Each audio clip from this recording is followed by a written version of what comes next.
Assalamualaikum warahmatullahi wabarakatuh. Alhamdulillah, alhamdulillahirabbil alamin, wabihi nasta'in, wa ala umuri dunya waddin, wassalatu wassalamu ala asrofil anbiya'i wal mursalin, wa ala alihi wa sahbihi ajma'in, amma ba'du. Pertama-tama dan yang paling utama, marilah kita haturkan puja dan puji syukur kehadirat Allah Subhanahu wa Ta'ala, karena kita masih diberikan kesehatan hingga saat ini dan mendapatkan nikmatnya yang sangat melimpah. Kedua, tidak lupa sholawat serta salam semoga senantiasa tercurah kepada Nabi besar Muhammad SAW yang telah menyampaikan agama yang sempurna kepada umat manusia dan membimbing kita dari zaman jahiliyah hingga zaman Islamiyah sekarang ini. Semoga kita termasuk ke dalam golongan orang-orang yang selalu berpegang teguh dengan sunnah beliau hingga ajal menjemput kita. Amin. Pada kesempatan kali ini, saya akan membahas sedikit tentang hasad atau dengki. Saudara sekalian yang dirahmati Allah, Imam Al-Ghazali pernah berkata, hasad memiliki dua tingkatan, yaitu yang pertama, kita tidak suka orang lain mendapatkan nikmat dan kita ingin menghilangkannya. Kedua, keinginan memperoleh nikmat serupa yang dimiliki orang lain tanpa bermaksud atau berharap hilangnya nikmat itu pada orang lain. Inilah istilah yang biasa disebut dengan ghibah. Orang hasad adalah orang yang tidak senang kepada saudaranya dengan segala kelebihan dan keutamaan yang dimilikinya, baik kelebihan itu berupa kekayaan, kedudukan, kehormatan, dan lain-lain. Bisa jadi orang hasad akan membenci orang lain yang sebetulnya tidak memiliki nikmat atau kelebihan apa-apa, tetapi oleh orang yang hasad diduga memilikinya. Dan bisa jadi pula orang hasad akan merasa senang kalau orang lain terus-menerus dalam kesusahan dan merasa kekurangan, meskipun ia tahu bahwa orang yang bersangkutan itu tidak memiliki kelebihan apa-apa. Jadi, hasad itu kecenderungan untuk membenci orang lain tanpa alasan yang jelas, rasional, dan dibenarkan oleh ajaran agama. Karena keiriannya, orang hasad biasanya secara diam-diam akan menginginkan orang yang dibenci itu celaka.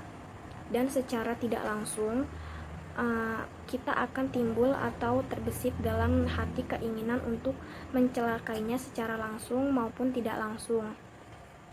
Maka timbullah ghibah atau fitnah yang menyebarkan berita buruk mengenai orang yang dibencinya itu, baik berita itu benar adanya ataupun berita itu palsu.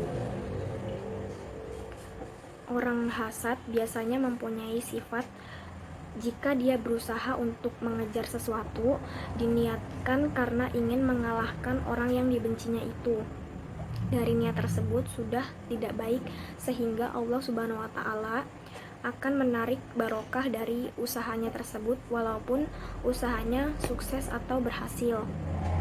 Nabi Muhammad SAW pernah mengingatkan kita pada hadisnya, an jadihi an Abi Hurairah annan nabiyya sallallahu alaihi wasallam qala iyyakum wal hasada fa innal hasada ya'kulul hasanati kama ta'kulun narul hatab au qala usba, yang artinya dari Abu Hurairah radhiyallahu anhu, Nabi Shallallahu alaihi wasallam bersabda, jauhilah olehmu sifat hasad, karena sesungguhnya hasad itu dapat menghilangkan segala kebaikan sebagaimana api yang membakar kayu yang kering.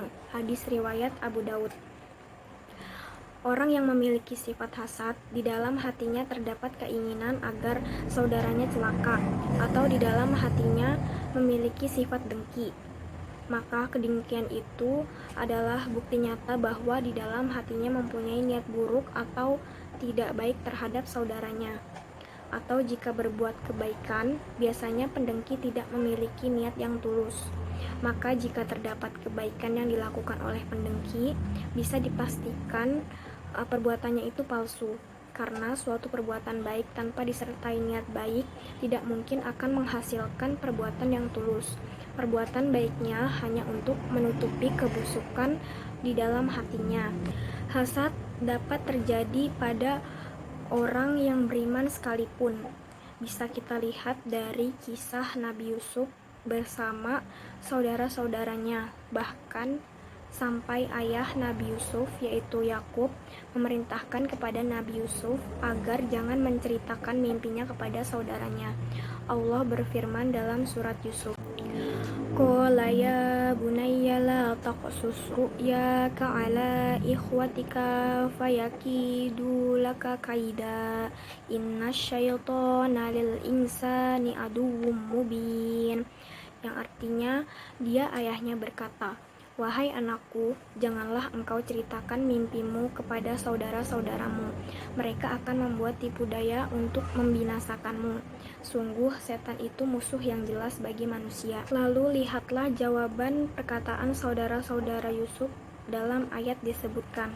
Iz qalu la Yusufu wa akhuhu ahabbu ila abina minna wa nahnu usbah inna abana lafi dhalalim mubin.